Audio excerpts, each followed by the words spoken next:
Järgmiseks vaatame, kuidas Carcops tuvastab kütusevargusi. Et teinekord ei olegi kütusevargad kuskilt väljaspoolt, vaid on tegelikult tegu oma ettevõtte inimestega.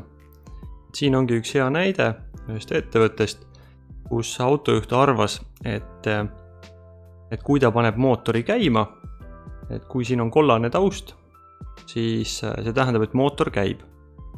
Ja juht arvas, et kui ta paneb mootori käima ja võtab kütust paagist, siis tegelikult läheb see keskmise kütusekulu hulka ja keegi ei märka, et sealt circa 20 liitrit kütust on võetud. Autojuht pani siis mootori käima. Seda näitab siis kollane taust ja kütuse tase hakkas siis väga kiirelt langema. Väga kiirelt siin kuskilt pea 100 liitri juurest langes siia 80 liitri juurde. Et selline circa 20 liitrit võeti. Ja teine, mis siin siis näitab kiirust, on sinine joon. On näha, et kiirust sel ajal ei olnud. Et tühi käigul ilmselgelt nii lühikese ajaga masin 20 liitrit võtta ei saa. Ja hiljem, kui me vaatame, kui ta on sõitma hakanud, siin on juba kiirus sees. Ütleme, siin on korralik kiirus, siis kütuse tase on väga vaikselt on langenud. Et isegi 90-ga sõites ei ole kütuse tase nii kiiresti langenud, kui siin on tühi käigul langenud. Et kuidas siis süsteem on üles ehitatud, et ta suudab tuvastada kütusevargused sellisel kujul? Vaatame siis kõigepealt seadeid.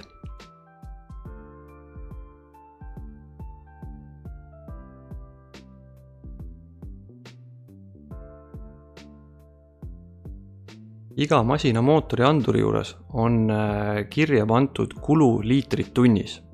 Ja näiteks kui see on sõiduauto või kaubik, siis tema kulu liitrit tunnis on 1,5 liitrit.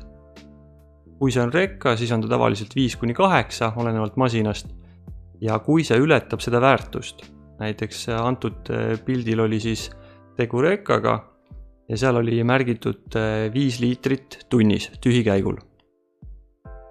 Aga kui see ületab seda väärtust, siis tekitab kohe see väärtuse ületamine tekitab alarmi ja saadetakse kliendile siis teavitus, et toimunud on kütusevargus. Ja siit saab siis oma masinale alati kirja panna, mis on see kulu liitrit tunnis ja kui seda väärtust ületatakse, tuleb teile teavitus.